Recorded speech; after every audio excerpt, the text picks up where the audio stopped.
श्री स्वामी समर्थ. जय जय स्वामी समर्थ. स्वामींचं नाव घेऊन मी या व्हिडिओला सुरुवात करते. आज दिनांक 26 मार्च वार गुरुवार आणि आज आहे श्रीराम नवमी. तुम्हा सर्वांना श्रीराम नवमीच्या हार्दिक शुभेच्छा.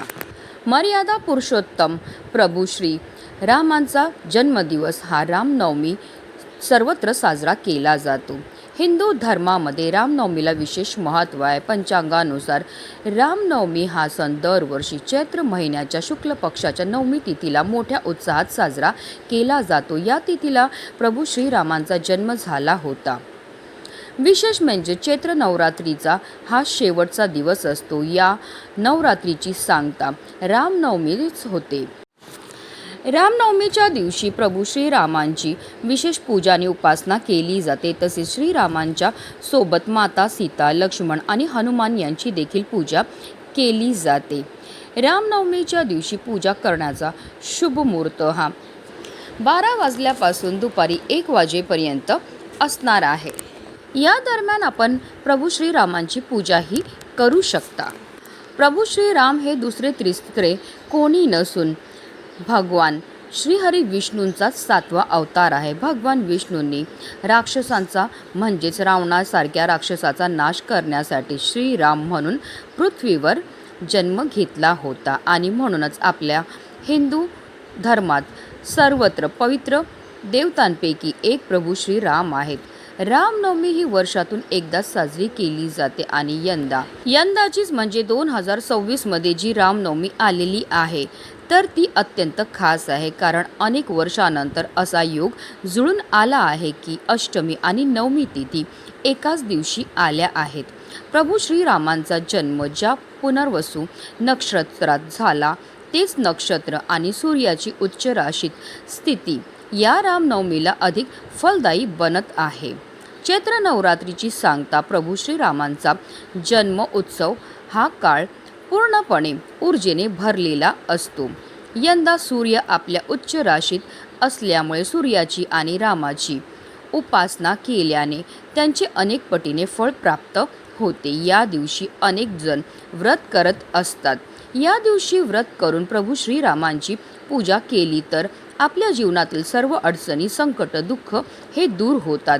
भगवान राम हे केवळ एक धार्मिक व्यक्तिमत्व नसून तर ते योग्य जीवन जगण्याचे प्रतीक आहे.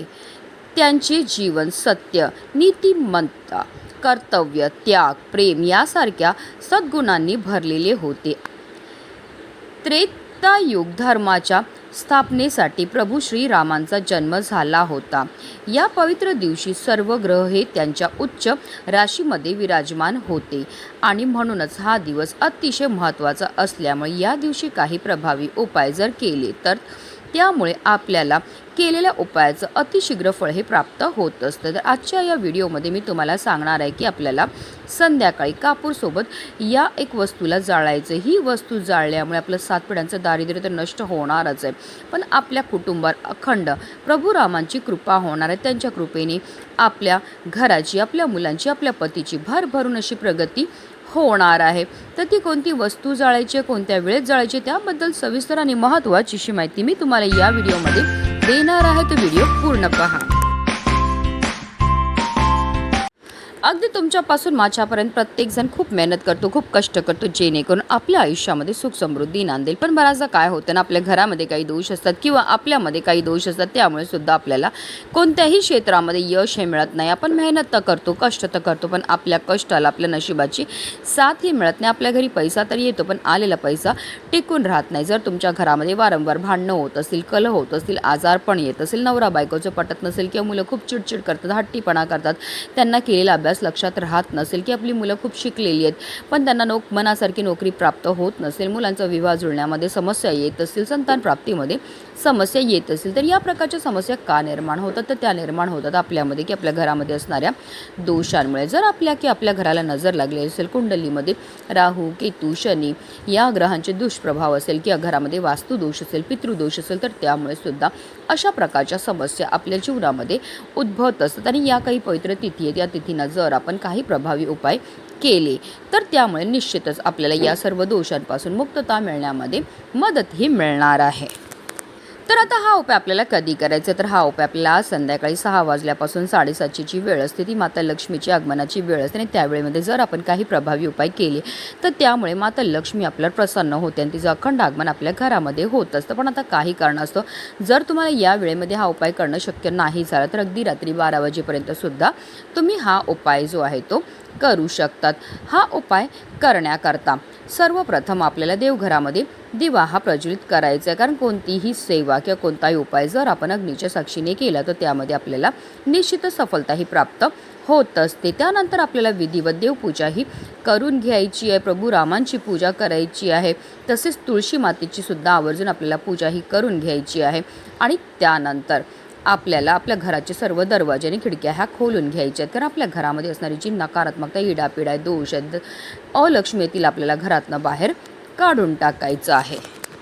आता जो उपाय तुम्हाला मी सांगणार तो शिवमहापुराणातील सर्वात प्रभावी उपाय आणि हा उपाय आपण वर्षातून फक्त एकदाच आणि तो पण रामनवमीच्या दिवशीच करू शकतात. सध्या चैत्र नवरात्रीची सुरू आहे. नवरात्रीमध्ये आपण होम हवन करत असतो. या चैत्र नवरात्रीची समाप्ती नवमीच्या दिवशी म्हणजेच आज होणार आहे. जर आपण आपल्या घरामध्ये आज या 2 वस्तू जाळल्या तर आपल्याला होम हवन करण्याचे जे पुण्य प्राप्त होतं ते प्राप्त होणार. हा उपाय केल्याने आपल्या घरामध्ये असणारे सर्व अडचणी, संकट दूर होतील. ज्या घरामध्ये आज रामनवमीला हा उपाय केला जाईल त्या घरातील सर्व अडचणी दूर होऊन माता लक्ष्मीचं अखंड आगमन हे होणार आहे. साक्षात प्रभू श्रीरामांचा आशीर्वाद हा आपल्याला प्राप्त होणार आहे. तसेच रामनवमीचा हा दिवस धनप्राप्तीसाठी आणि लक्ष्मी प्राप्तीसाठी सुद्धा तितकाच महत्त्वाचा मानला जातो. आणि म्हणूनच जर तुमच्या घरामध्ये सतत पैशाच्या अडचणी येत असतील, घरामध्ये पैसा टिकत नसेल, इतरांकडून तुम्हाला पैसे उधार घ्यावे लागत असतील किंवा आलेला पैसा हा कोणत्या ना कोणत्या कारणास्तव घरातून निघून जात असेल तर आपल्याला हा उपाय जो आहे तो करायचा. हा उपाय केल्यामुळे जी अप्राप्त लक्ष्मी आहे ती आपल्याला प्राप्त होईल.